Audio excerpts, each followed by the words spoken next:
"We've decided to postpone the wedding date," my daughter-in-law said as she rushed out of my house.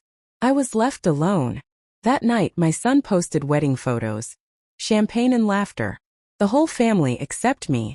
The next morning, my son had a surprise. Subscribe to the channel for more stories like this, and comment the city you're watching from. The words hit me like a physical blow to the chest. "We decided to postpone the wedding date," Rachel said, already halfway out my front door. Her designer purse clutched tight against her body like armor. She wouldn't even look me in the eye when she said it. I stood there in my doorway watching her hurry to her car, something cold settling in my stomach. After 35 years of being a mother, you develop instincts about when someone is lying to you. The way Rachel's voice pitched higher at the end of her sentence. The way she suddenly found her phone so fascinating. The way she practically ran to her Mercedes without a backward glance. But I wanted to believe her. God help me. I wanted to believe that my only son's fiancé wasn't lying straight to my face about their wedding plans. The house felt different after she left. Emptier somehow. I walked back to my living room, past the framed photos of Michael as a little boy, past the family portraits from happier times when my husband was still alive. The silence pressed down on me like a weight. I made myself a cup of tea with shaking hands, trying to push away the nagging feeling that something was terribly wrong. Rachel had been acting strange for weeks. Short phone calls, canceled dinners, excuses about why I couldn't help with wedding planning. "Too stressful," she'd say. "We want to keep things simple." Simple. That should have been my first clue. I was settling into my recliner with my tea when my phone buzzed. A notification from Facebook. Normally I wouldn't have paid much attention, but the little red number caught my eye. Someone had tagged me in a post. My fingers fumbled with the phone screen. Technology still felt foreign to me at 65, but I'd learned enough to navigate social media to keep up with family photos. What I saw made my teacup slip from my hands, the hot liquid splashing across my lap. There was my son Michael, grinning widely in a black tuxedo. Beside him stood Rachel in a flowing white wedding dress, her veil cascading down her back like something from a magazine. They were surrounded by family members I recognized. Michael's cousins from Denver, Rachel's parents, her sister and her kids. Even my own sister Margaret was there, holding a champagne glass and smiling at the camera. The caption read, "Just married. Thanks to everyone who made our special day perfect." Posted 4 hours ago. I stared at the screen until my eyes burned. They had gotten married. Today. While Rachel was telling me they had postponed. While I was sitting in my empty house drinking tea and worrying about them, they were celebrating their wedding without me. Every single person in that photo knew. They all knew I had been deliberately excluded from my own son's wedding day. My hand started trembling so violently I nearly dropped the phone. I scrolled through the comments, each one like a knife twist in my chest. "Beautiful ceremony. So happy for you both. The venue was gorgeous. Best wedding ever." 43 comments. 43 people congratulating my son on his wedding day. A wedding I hadn't even known was happening. I called Michael's number with fingers that felt numb and clumsy. Straight to voicemail. Of course. He was probably still at the reception, celebrating with everyone who mattered enough to be invited. Everyone except his mother. The photos kept loading as I scrolled. Rachel cutting the cake, her face radiant with joy. Michael dancing with Rachel's mother, the woman who had apparently taken my place for the mother-son dance. Group shots of the wedding party laughing and toasting. In one corner of a group photo, I spotted Mrs. Henderson from next door. Even my neighbors had been invited to my son's wedding. I set the phone down and stared at my reflection in the dark window. When had I become so invisible? When had I become someone my own son could erase from the most important day of his life? The worst part wasn't even the wedding itself. It was the elaborate lie. Rachel had looked me in the eye just hours ago and told me they were postponing. She had let me offer to help with planning, let me talk about dress shopping and flower arrangements, all while knowing I would never be invited to any of it. This wasn't a mistake. This wasn't a miscommunication or a last-minute decision. This was calculated cruelty. I tried calling Michael again. Voicemail. I tried texting him. No response. I even tried calling my sister Margaret, whose smiling face was clearly visible in 3 different wedding photos. She answered on the 5th ring, and I could hear party music in the background. "Oh, Janice," she said, her voice thick with champagne and guilt. We thought you knew you weren't. I mean, Rachel said you decided not to come because of your arthritis." "My arthritis?" I looked down at my hands, which worked just fine despite the occasional ache. "Margaret, I was never invited." The line went quiet except for the distant sound of celebration. Finally, my sister whispered, "I'm so sorry." I thought, "Oh honey, I'm so sorry." She hung up, and I was alone again with the photos and the terrible understanding that my son had chosen his new wife over his mother, that he had stood in front of family and friends and promised to love and honor Rachel. While I sat at home completely unaware that my heart was being broken. I sat in that chair until the house grew dark around me, staring at those wedding photos until I had memorized every detail. The flowers were white roses and baby's breath. The cake was 3 tiers with pearl decorations. Rachel's dress had a cathedral train and cost more than I spent on groceries in 6 months. And I had been erased from all of it as completely as if I had never existed. But as I sat there in the darkness, something else began to grow alongside my heartbreak. Something cold and determined. If Rachel thought she could manipulate my son into abandoning his mother, if she thought she could lie to my face and erase me from his life, she was about to learn that 65 years of living had taught me a thing or two about fighting back. The next morning I woke up with a plan. I didn't call Michael the next morning. I didn't pound on his door demanding explanations or send angry text messages about being excluded from his wedding. Instead, I made coffee, sat at my kitchen table, and began to think like the investigative reporter I'd been 40 years ago, before marriage and motherhood changed my path. If Rachel had orchestrated my exclusion from the wedding, this wasn't her first move against me. There had to be a pattern, a trail of smaller manipulations that led to this moment. I just needed to look for it. I started with my phone, scrolling back through months of text conversations with Michael. The change was subtle but unmistakable. Our daily check-ins had gradually become weekly, then sporadic. His responses had grown shorter, less personal. When I mentioned visiting or having dinner, there was always an excuse. Rachel's work schedule. Wedding stress. They needed time alone. But it was more than that. I pulled out a notebook and started making a timeline, writing down every canceled plan, every redirected conversation, every time Rachel had been the one to answer Michael's phone. 3 months ago, Michael canceled our standing Sunday dinners because Rachel was starting a new exercise routine and needed his support. 2 months ago, I offered to take them both out to celebrate Michael's promotion. Rachel said they preferred to celebrate privately, just the two of them. 6 weeks ago, I suggested we all go to Michael's favorite restaurant for his birthday. Rachel had already made reservations somewhere else and forgotten to mention it to me until the day of. The pattern was there, clear as daylight once I started looking for it. Every plan that included me had been quietly redirected, canceled, or changed. Rachel hadn't just excluded me from the wedding. She had been systematically removing me from Michael's life for months. I needed to understand why. That afternoon, I did something I hadn't done in years. I drove to the coffee shop where Rachel worked as a part-time manager. I told myself I was just running errands in the neighborhood, but the truth was I wanted to observe her when she didn't know I was watching. The place was busy, filled with young professionals and college students. I ordered a latte and found a corner table with a clear view of the counter where Rachel was working. She looked different here. Confident, almost aggressive in the way she directed the other employees. When a customer complained about their order, I watched her smile turn sharp and cold for just a moment before she fixed it with exaggerated sweetness. But what really caught my attention was the way she talked to her coworkers when she thought no one was listening. I heard her mention Michael's name twice, both times with an eye roll and a dismissive tone that made my chest tighten.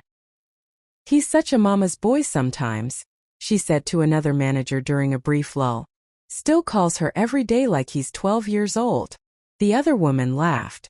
"At least you won't have to deal with that much longer." Rachel's smile was predatory. "Oh, I've got that handled. Trust me." I left without finishing my coffee, my hands shaking too badly to hold the cup steady. That evening, I did something else I hadn't done in years. I called my neighbor Mrs. Chun, who had the unfortunate habit of knowing everyone's business on our street. If anyone had noticed changes in Michael's visits or overheard conversations, it would be her. "Oh, Janice," she said when I mentioned Rachel. I didn't want to say anything, but I did think it was odd how she talked about you last month.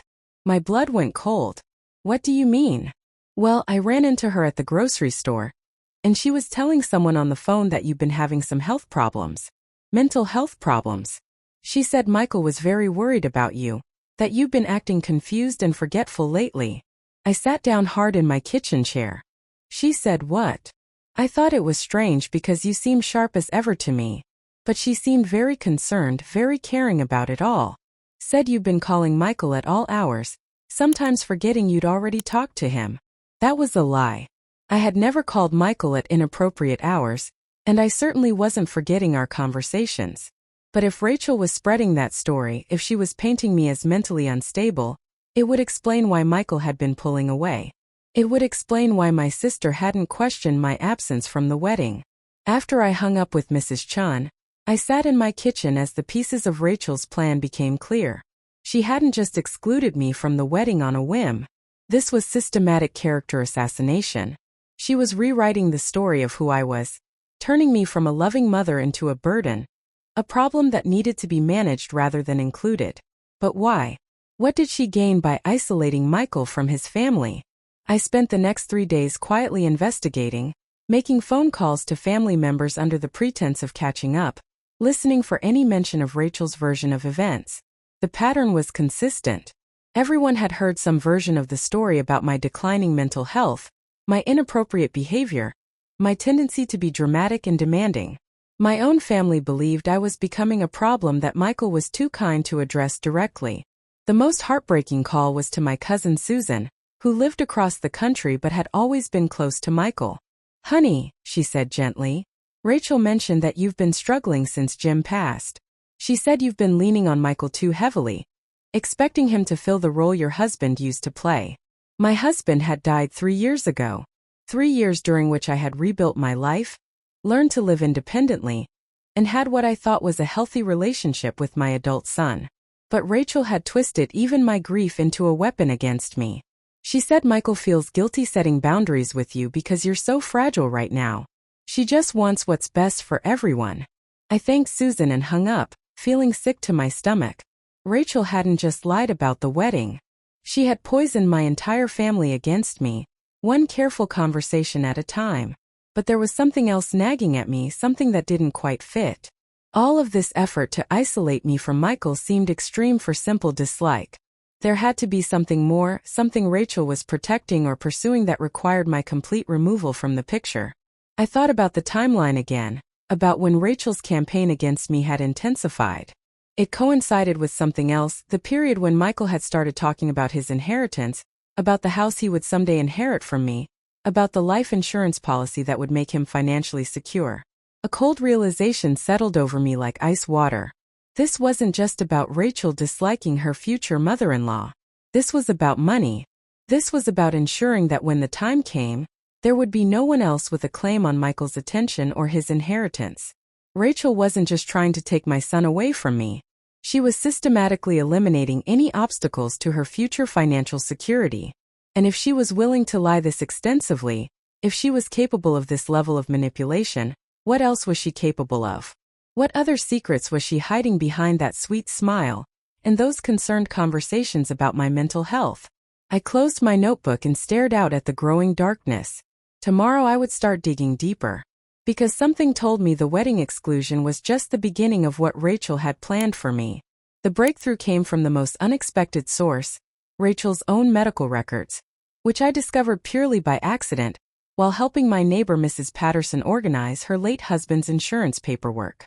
She had asked for my help since I dealt with similar issues after my husband Jim passed away.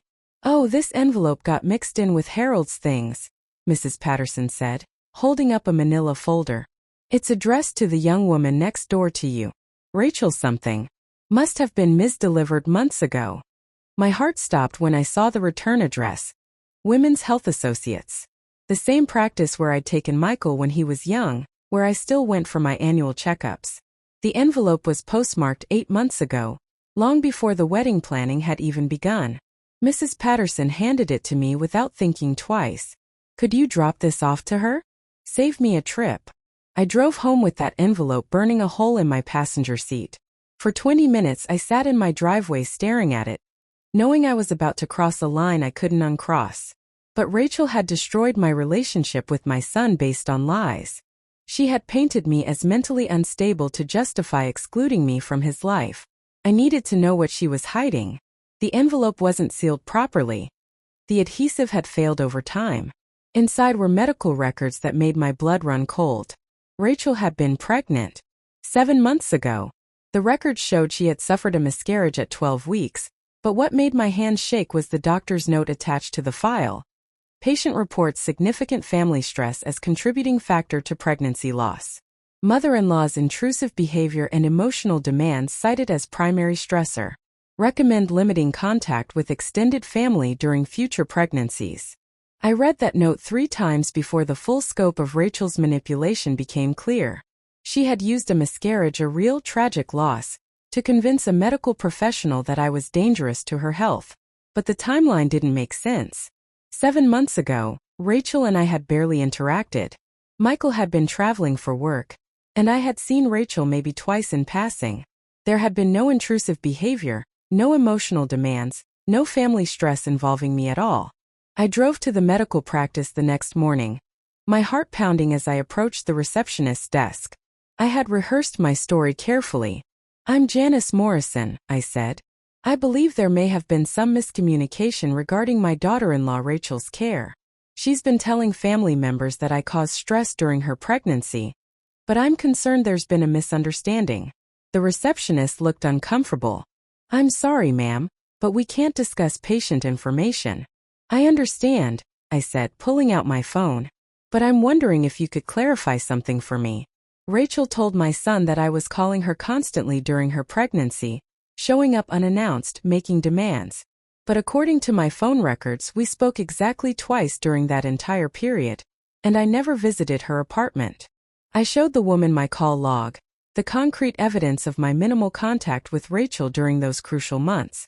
The receptionist glanced at the screen, then at me, her expression shifting. "Could you excuse me for just a moment?" she said, disappearing into the back office. When she returned, she was accompanied by Dr. Martinez, a woman in her 50s with kind eyes and a troubled expression. "Mrs. Morrison," Dr. Martinez said quietly, "could I speak with you privately?" In her office with the door closed, Dr. Martinez's professional composure cracked slightly. "I want to be very clear that I cannot discuss specific patient information," she began carefully. "But I can tell you that sometimes patients provide incomplete or inaccurate context when discussing family dynamics that may be affecting their health." I leaned forward. "Doctor, my daughter-in-law has been telling my family that I'm mentally unstable, that I've been harassing her. She's used her pregnancy loss to justify cutting me out of my son's life entirely. But I have phone records, witness statements, proof that her version of events isn't true." Dr. Martinez was quiet for a long moment. Then she said, "Grief can sometimes lead people to assign blame in ways that aren't entirely accurate. If you have concerns about false information being spread regarding your behavior, you might want to document everything carefully." She couldn't say it directly, but I understood. Rachel had lied to her doctor about the source of her stress during pregnancy, using the miscarriage to create a medical justification for excluding me from her life. But as I drove home, an even more disturbing thought occurred to me. If Rachel was willing to lie to medical professionals, if she was sophisticated enough to create false narratives that would be documented in official records, what else might she be capable of?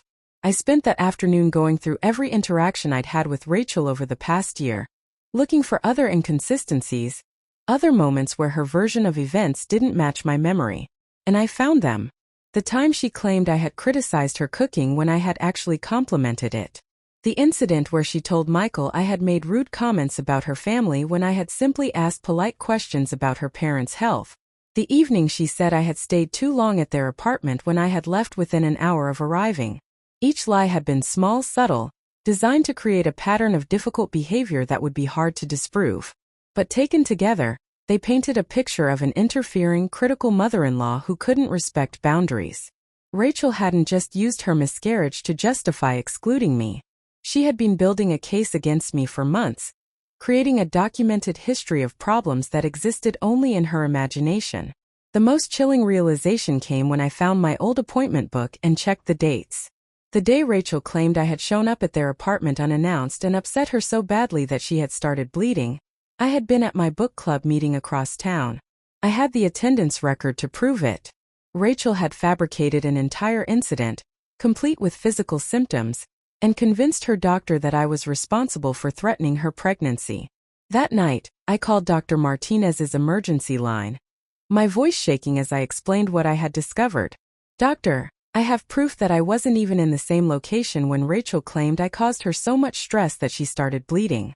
I have witnesses, appointment records, documentation that her story is false." There was a long pause. Then Dr. Martinez said quietly, "Mrs. Morrison, if you believe false medical information has been provided, you should consider speaking with an attorney. This type of misrepresentation can have serious implications." After I hung up, I sat in my dark kitchen, the full weight of Rachel's deception settling over me like a heavy blanket. She hadn't just excluded me from the wedding. She had used a real medical tragedy to create false documentation that painted me as dangerous to her health. She had manipulated medical professionals into believing I was a threat to her well-being. And if she was willing to go that far, if she was capable of that level of calculated deception, then everything I thought I knew about my son's new wife was wrong. The woman Michael had married wasn't just manipulative or controlling. She was something much more dangerous. And now she had legal medical documentation to support any future claims about my behavior.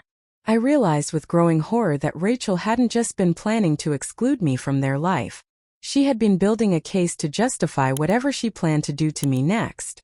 And judging by the sophistication of her lies so far, I was terrified to discover what that might be. The phone call that changed everything came at 6:30 in the morning, 3 days after my discovery about Rachel's medical lies. It was Michael and he sounded terrible. "Mom," his voice was strained, exhausted. "I need to ask you something, and I need you to be honest with me." I sat up in bed, my heart already racing. "Of course, sweetheart. What's wrong? Have you been having memory problems? Confusion about conversations we've had?" The question hit me like a physical blow. Rachel's campaign of lies had reached my son directly. "Michael, no. I haven't been having any memory problems. Why would you ask that?" There was a long pause. I could hear Rachel's voice in the background, though I couldn't make out the words. "It's just, some things you've said lately haven't matched up with what Rachel and I remember. And after what happened with the pregnancy." My throat went dry. "What do you mean, what happened with the pregnancy?" Another pause, longer this time. "Mom, Rachel was pregnant. We lost the baby 5 months ago. The doctor said the stress from family conflict was a contributing factor. We've been trying to protect you from knowing because we didn't want you to feel guilty." I closed my eyes, feeling the world shift beneath me. Rachel had told Michael a completely different version of events. In her story, I knew about the pregnancy I had caused stress, and they were protecting me from the guilt of contributing to their loss. "Michael," I said carefully, "I had no idea Rachel was pregnant. No one told me." "Mom, you knew. You and Rachel talked about it several times. You kept asking when we were going to give you grandchildren, and when Rachel told you she was pregnant, you got upset because we wanted to wait to announce it publicly." My hands started shaking. Rachel hadn't just lied to the doctor and to our family. She had created an entirely false set of memories for my own son. "Sweetheart, I swear to you, I never knew about any pregnancy. I would never have pressured Rachel about grandchildren. That's not who I am." The silence stretched so long I thought the call had dropped. Then Michael's voice came back, quieter but with an edge I'd never heard before. "Mom, you're doing it again. You're forgetting things we've talked about. Rachel thinks maybe you should see someone, get checked out. Memory issues can be serious at your age."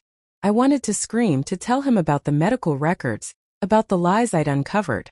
But I realized with growing horror that anything I said would be dismissed as confusion or delusion. Rachel had been so thorough in her manipulation that my own son was questioning my grip on reality. "I'm not confused, Michael. I'm telling you the truth. I know you believe that, Mom. But that's what's so scary about memory problems. The person experiencing them doesn't always realize what's happening. After he hung up, I sat in my bed shaking, understanding for the first time the full scope of what Rachel had done. She hadn't just excluded me from their life. She had convinced my son that I was mentally deteriorating, that my version of events couldn't be trusted. But Michael's call had revealed something else, something that gave me a thread to pull at. He had mentioned protecting me from guilt about the pregnancy loss. That suggested an ongoing concern about my emotional state, a need to manage my reactions to family news. Why would Rachel be so concerned about my emotional reactions unless there was something else she was hiding? I spent the morning going through my financial records, looking for any connection to Michael and Rachel that I might have forgotten. What I found made my blood run cold. 6 months ago, I had co-signed a loan for Michael, $25,000 for what he said was a business investment opportunity. I had the paperwork in my files, my signature clear and legal on the documents. But when I called the bank to check on the loan status, the news was devastating. "Mrs. Morrison," the loan officer said, "I'm afraid the account is severely delinquent. No payments have been made in 3 months. As the co-signer, you're liable for the full amount plus penalties and interest." I hung up and immediately called Michael. "What business investment was the loan for?" I asked without preamble. There was a pause. "What loan, Mom?" My heart stopped. "The $25,000 loan I co-signed for you 6 months ago. The business opportunity you told me about." "Mom, I never asked you to co-sign any loan. Are you feeling okay? Maybe you should sit down." I was already sitting, but I felt like I was falling through the floor. I had the paperwork. I had copies of everything. My signature was real, but apparently my memory of the conversation with Michael wasn't. Except I knew it was real. I remember driving to the bank, sitting across from the loan officer, signing the papers while Michael waited in the lobby because he was too nervous to come in with me. I hung up and immediately drove to the bank, my hands shaking as I pulled into the parking lot. Inside, I asked to speak with the same loan officer who had processed the original paperwork. "Mrs. Morrison," she said, recognizing me immediately. "I'm so sorry about the delinquency issues. Is your son planning to bring the account current? Can you tell me exactly what happened the day we signed the papers? Who was with me?" She looked confused. "You came in alone, ma'am. You said your son was too busy with work to come in person, but that he had asked you to handle the paperwork for him." My memory was completely different. I clearly remembered Michael being there, waiting in the lobby, thanking me afterward for helping him with his business venture. But as I sat in that bank, staring at paperwork with my genuine signature on it, I realized what had happened. Rachel had somehow convinced Michael to ask me for the loan, then convinced him afterward that the conversation had never taken place. She was systematically erasing his memories of their financial obligations to me, while building a case that I was mentally unstable. The loan money hadn't gone to any business investment. A quick check of the account showed it had been transferred directly to a credit card company, paying off existing debt in Rachel's name. Rachel had manipulated Michael into getting me to co-sign a loan to pay off her personal debts, then convinced him the conversation had never happened. When the loan went into default, she could point to my confusion about financial matters as evidence of my declining mental state. But the most chilling part was how sophisticated the plan was. Rachel wasn't just stealing money from me. She was creating a paper trail that would support a future claim that I was incompetent to manage my own affairs. I drove home with a new understanding of what I was dealing with.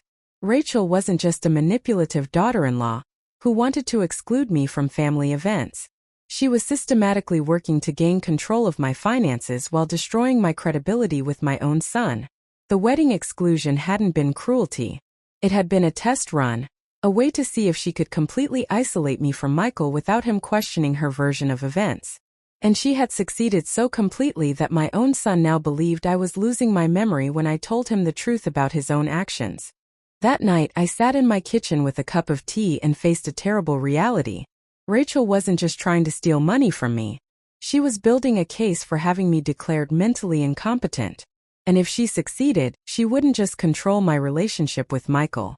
She would control everything. My house, my savings, my entire life would be placed under the control of my son, who believed every lie she told him about my declining mental state. I had to stop her. But how do you fight someone who has convinced your own family that you can't be trusted to know what's real? I spent 3 sleepless nights planning my approach. Rachel was too smart for a direct confrontation, too prepared with her lies and false documentation. But she had made one crucial mistake. She had underestimated my determination to protect my son, even from himself. The opportunity came when Michael called to invite me to Sunday dinner at their apartment. His voice was carefully neutral, the tone you use with someone you're trying to manage rather than someone you love. Rachel thought it would be good for us to spend some time together, he said.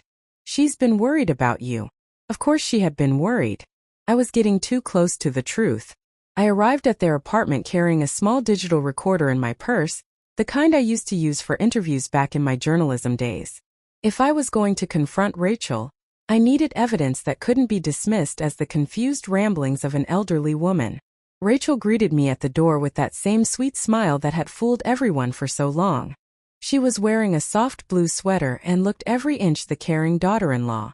"Janice," she said, kissing my cheek, "I'm so glad you could come.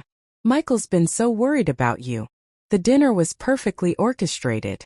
Rachel had prepared all of Michael's favorite foods, had fresh flowers on the table, had even framed a photo from their wedding, one of the many photos I had never been meant to see.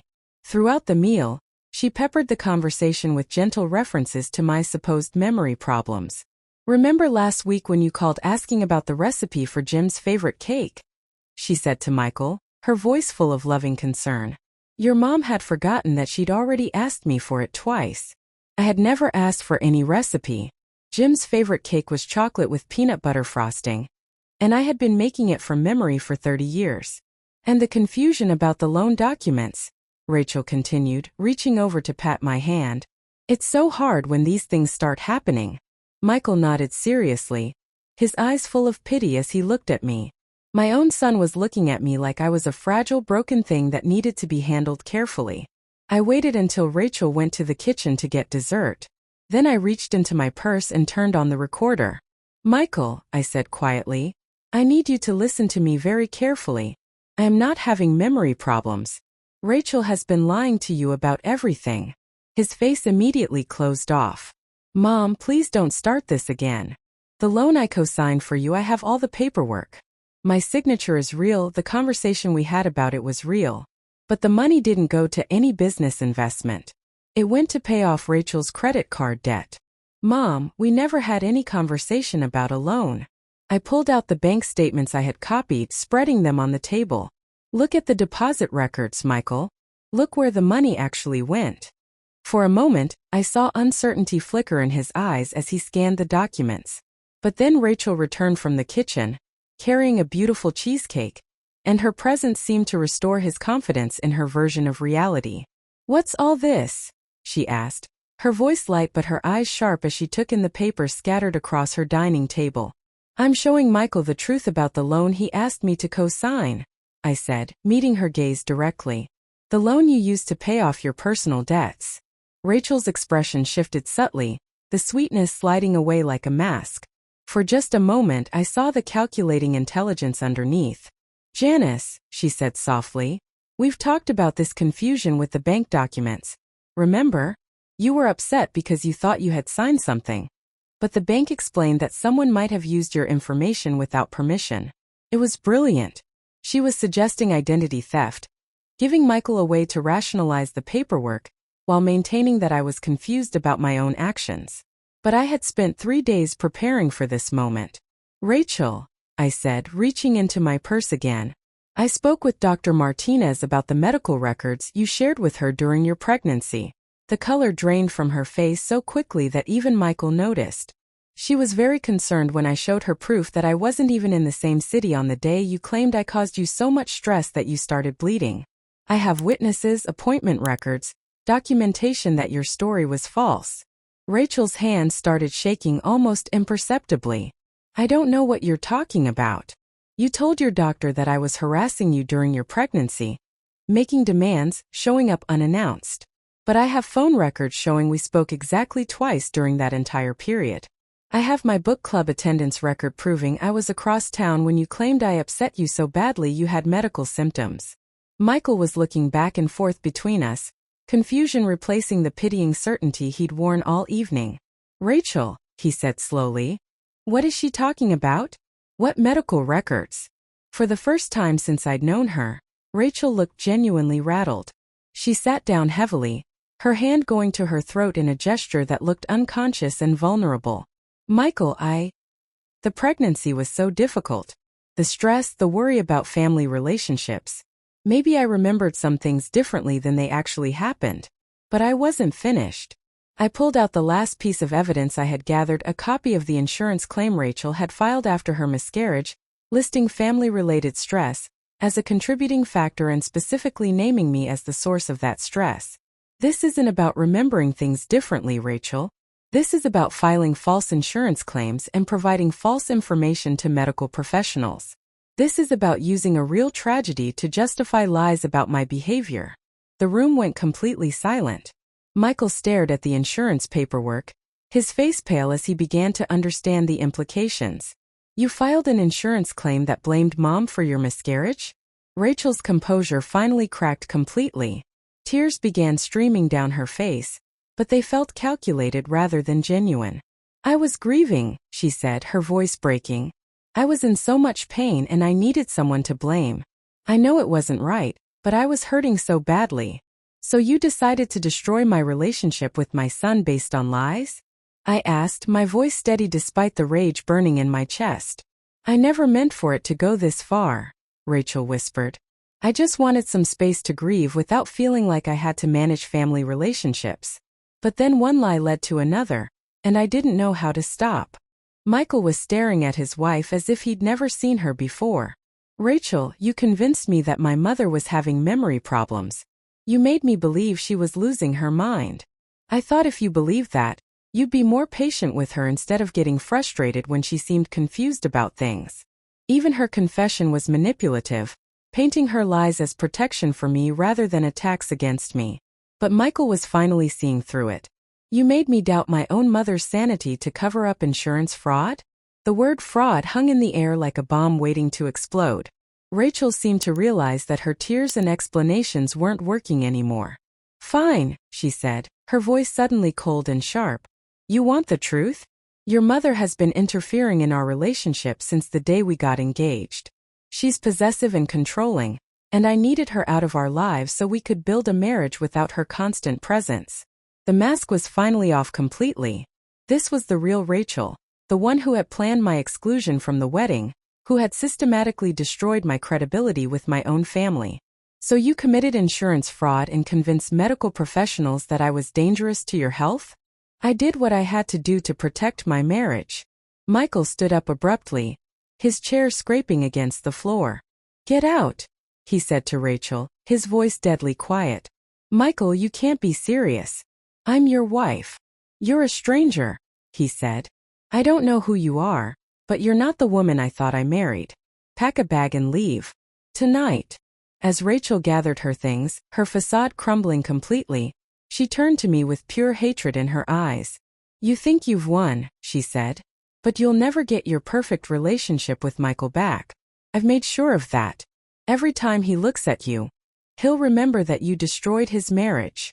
But as I looked at my son, saw the pain and clarity in his eyes, I knew she was wrong. She had tried to destroy our relationship with lies. But the truth had a power that her manipulations couldn't overcome. The real question was what other damage she had done that we hadn't discovered yet. The weeks that followed Rachel's departure were a strange mixture of relief and reconstruction. Michael and I had to rebuild not just our relationship, but his understanding of the past 2 years of his life. Every conversation, every memory, every decision had to be examined through the lens of Rachel's manipulation. The annulment process was swift once Michael's attorney reviewed the evidence of Rachel's fraud. Lying on insurance documents and providing false medical information were serious crimes, and Rachel's lawyer advised her not to contest the annulment. She disappeared from our lives as suddenly as she had tried to erase me from Michael's. But the real healing happened in the quiet moments. I should have known, Michael said one afternoon as we sat in my kitchen, going through the loan documents together. I should have remembered asking you for help with that money. She was very good at what she did, I told him, watching him struggle with guilt that wasn't his to carry. She understood how to manipulate memory and perception. That takes a special kind of intelligence. We were sitting at the same table where I had made my timeline of her lies, where I had planned my investigation into her deceptions. Now it felt like a war room where we were mapping out the damage and figuring out how to repair it. The worst part, Michael continued, is that I started to believe you were losing your mind. My own mother. And I thought you were becoming confused and unreliable. I reached across the table and took his hand. That was her goal. She needed you to stop trusting my version of events, so you wouldn't question hers. The financial damage was significant but manageable.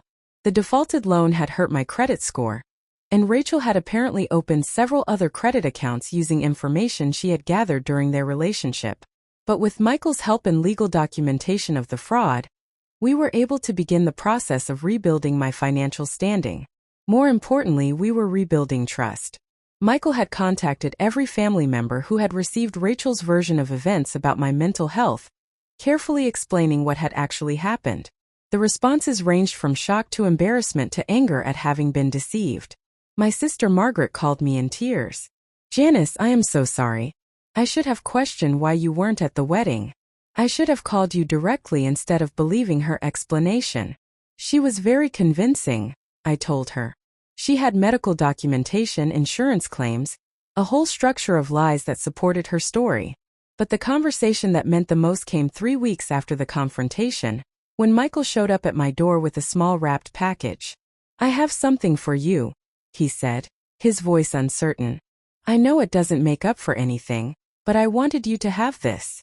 Inside the package was a small silver frame containing a photo I had never seen before. It was from his wedding day, not one of the celebration shots that had broken my heart, but a quiet moment captured when he thought no one was looking. In the photo, Michael was standing alone, looking toward the empty chair that should have held his mother. "The photographer caught this moment," he said quietly. "I didn't even realize it at the time, but I was looking for you. Even with all of Rachel's lies, even believing you had chosen not to come, part of me was still looking for my mom." I started crying then, not from sadness but from a relief so profound it felt like physical release. "I never wanted to exclude you," he continued. "I know I can't undo believing her lies, but I need you to know that even when I thought you were confused or difficult, I never stopped loving you." We held each other in my living room, surrounded by the photos and memories of our family, and I felt something settle back into place that I had thought was lost forever. But there was one more surprise waiting. A month later, I received a phone call from Dr. Martinez. "Mrs. Morrison," she said, "I wanted to let you know that our practice has implemented new protocols for documenting family stress factors in pregnancy cases. What happened with your daughter-in-law has made us realize we need better verification processes." She paused, then continued more personally. "I also wanted you to know that I've seen the insurance investigation results. I'm sorry that my medical notes were used to support false claims. It won't happen again." The vindication felt good, but what felt better was knowing that Rachel's deception had led to changes that might prevent other families from experiencing what we had gone through. 6 months after the confrontation, Michael and I established a new tradition. Every Sunday we have dinner together, sometimes at my house, sometimes at his apartment, sometimes at a restaurant. We talk about everything and nothing the way we used to before Rachel entered our lives. But I'm different now. The experience of being systematically gaslighted and manipulated has made me more alert to deception, more protective of my own perceptions and memories. I keep detailed records now, not out of paranoia but out of wisdom earned through experience. Michael is different too. He's more skeptical of easy explanations, more likely to verify information rather than simply accepting it. Rachel's manipulation taught him that even people you love can be skilled at deception. "Do you think she planned all of this from the beginning?" he asked me recently as we walked through the park where I used to take him as a child. "I think she saw an opportunity and took it," I said. "She recognized that you loved me, and that my presence in your life might interfere with her plans for control and financial security. So she systematically worked to remove me as a factor." But why go so far? Why not just try to limit contact or create some distance? I had thought about this question many times, because half measures wouldn't have worked. I would have fought for our relationship, questioned changes in your behavior, insisted on being part of your life. She needed me completely discredited so that anything I said could be dismissed as confusion or manipulation. We walked in comfortable silence for a while, both of us processing the magnitude of what we had survived. "I'm proud of you," Michael said suddenly, "for fighting back, for not giving up even when everyone believed her version of events." I squeezed his arm. "I learned a long time ago that sometimes you have to save yourself before you can save anyone else." The house feels different now too. It's mine again in a way it hadn't been while Rachel was systematically undermining my relationship with my son. I've redecorated, changed things that had begun to feel tainted by her presence and lies. But the most significant change is internal. I no longer doubt my own perceptions or apologize for taking up space in my son's life. Rachel's manipulation taught me that my instincts about people are usually correct, even when everyone else is telling me I'm wrong. I sleep peacefully now, without the constant anxiety that had plagued me during the months of Rachel's campaign against me. There are no more calls questioning my memory, no more subtle suggestions that I'm becoming a burden, no more exclusion from family events. Instead, there is honesty. Michael and I talk openly about what happened, about how manipulation works, about the warning signs we both missed. We've become partners in protecting our relationship, rather than adversaries fighting over different versions of reality. And sometimes, late at night when the house is quiet, I allow myself to feel grateful for the experience. Not grateful for the pain or the lies or the months of isolation, but grateful for the strength I discovered in myself. Grateful for the reminder that truth has its own power, even when it takes time to emerge. Grateful for the proof that love, real love, can survive even the most sophisticated attempts to destroy it. Rachel tried to erase me from my son's life, but instead she erased herself. And in the space she left behind, Michael and I built something stronger than what we had before. A relationship based on tested trust, proven loyalty, and the hard-won knowledge that we will fight for each other when it matters most.